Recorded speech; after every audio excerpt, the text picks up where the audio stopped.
Willkommen zu dieser technischen Anleitung zum Dyson V10. Wir sind Kelatos Informatiker, Spezialisten für technische Reparaturen. Wir holen dein Gerät direkt bei dir zu Hause ab, führen eine kostenlose Diagnose durch und schicken dir einen Kostenvoranschlag, bevor wir reparieren. Keine Anrufe, keine Fahrten. Wir befinden uns in der Calle Joaquin Maria Lopez 26, Madrid. Bequem, transparent und professionell. Link in der Beschreibung.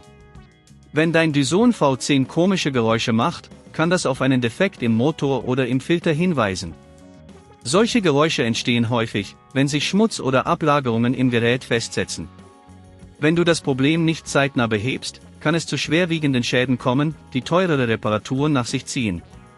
Für die Reparatur benötigst du einen Kreuzschraubendreher, einen Torx-Schraubendreher, eine Pinzette, ein weiches Tuch und eventuell einen neuen Filter.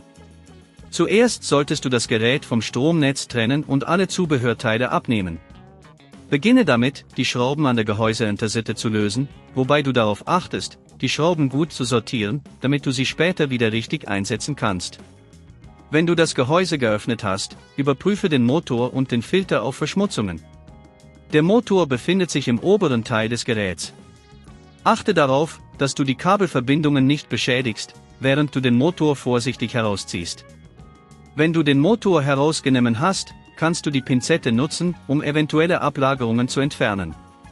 Bei der Montage des neuen Filters ist es wichtig, darauf zu achten, dass er korrekt sitzt, um Luftlecks zu vermeiden. Wenn dir das an dieser Stelle zu kompliziert wird, denk daran, dass wir bei Kelatos dein Gerät zu Hause abholen und es dir repariert zurückschicken. Schließe das Gehäuse wieder, indem du alle Schrauben in umgekehrter Reihenfolge wieder einsetzt.